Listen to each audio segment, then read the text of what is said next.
Good day, I'm Stephen McHugh, and this is your JIS News for Friday, October 16. Minister of National Security Dr. Horace Chang says government intends to amend key pieces of legislation as part of measures to modernize the country's laws and strengthen crime-fighting strategies. Among the legislation are the Firearms Act and the Anti-Gang Act. We're going to work to ensure that we articulate the policies and put in place a system to get our legislation written, brought to Parliament, and make the framework and the tools by which the police have to operate relevant and effective. Minister Chang was speaking at a virtual press conference on Thursday. He says government remains steadfast in the work to restore public order, reduce criminal violence, and eliminate endemic corruption. To that end, the security minister says several projects are being finalized for implementation.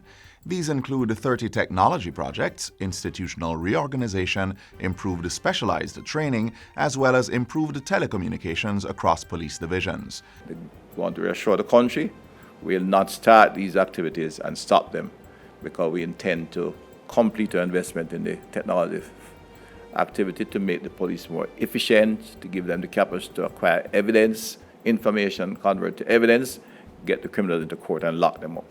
The undertakings fall under Plan Secure Jamaica, which focuses on 10 strategic subject areas covering safety, security, and justice, as well as economic, environmental, and cyber resilience.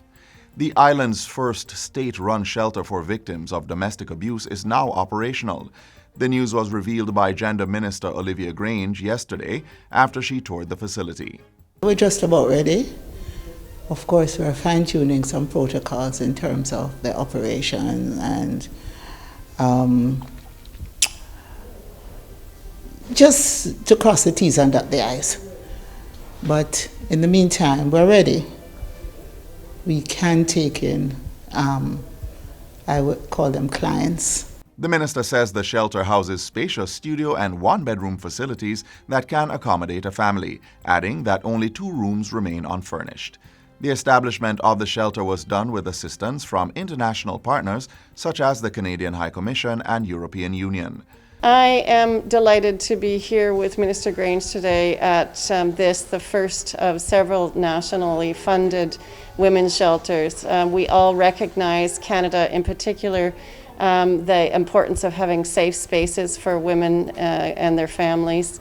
We have seen that the COVID-19 pandemic has put additional pressures on families as they are in isolation, and none too soon. This is a timely undertaking, and I'm heartened to see that it has the space and the capacity to be able to welcome women and their families. The ministry purchased the property, the location for which will not be revealed for security purposes. Another 2 properties are being transformed to house women and children who are victims of gender-based violence. The minister is urging women in abusive situations to call the Ministry of Gender Affairs for help. The Black River Hospital in St. Elizabeth has received a donation of medical equipment valued at $2.9 million. The donation was made by the 2019 medical class of the UWI Faculty of Medical Sciences. The equipment include a defibrillator, 2 transport stretchers, a plaster saw, a diagnostic set, 3 forceps, and a digital pediatric scale. Senior Medical Officer at Black River Hospital, Dr. Sheriff Imoru, says the much-needed medical equipment will boost the Type C facility's services. Still on health, businesses, including those in the business process outsourcing BPO sector, are being encouraged to continue adhering to established COVID-19 safety protocols. Minister of Health and Wellness Dr. Christopher Tufton says the measures have been consistent in preventing cases of infection and ensuring stable business operations.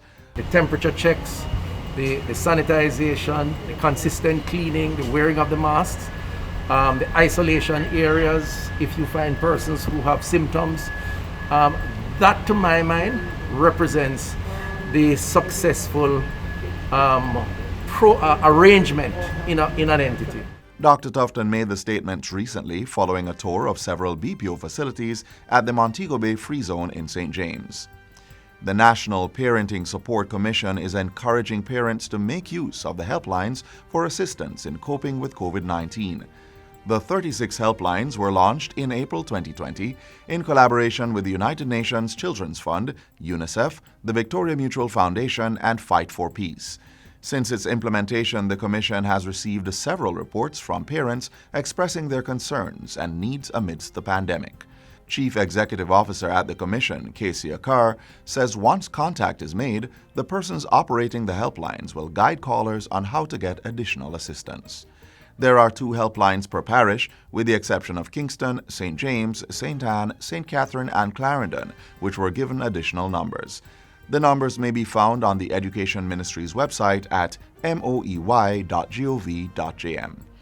And finally, this year's ceremony of investiture and presentation of national honors and awards will be a virtual event in keeping with government's social distance protocol to limit potential for the spread of COVID-19.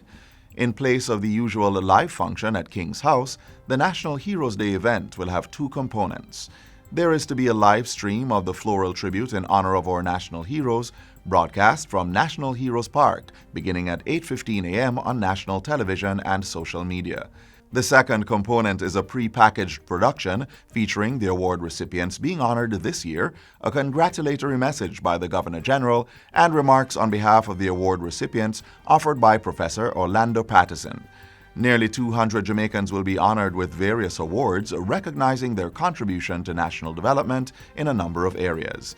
The presentations will be interspersed with performances by well-known Jamaican artists. And that's it for JIS News Today. I'm Stephen McHugh. Thanks for watching.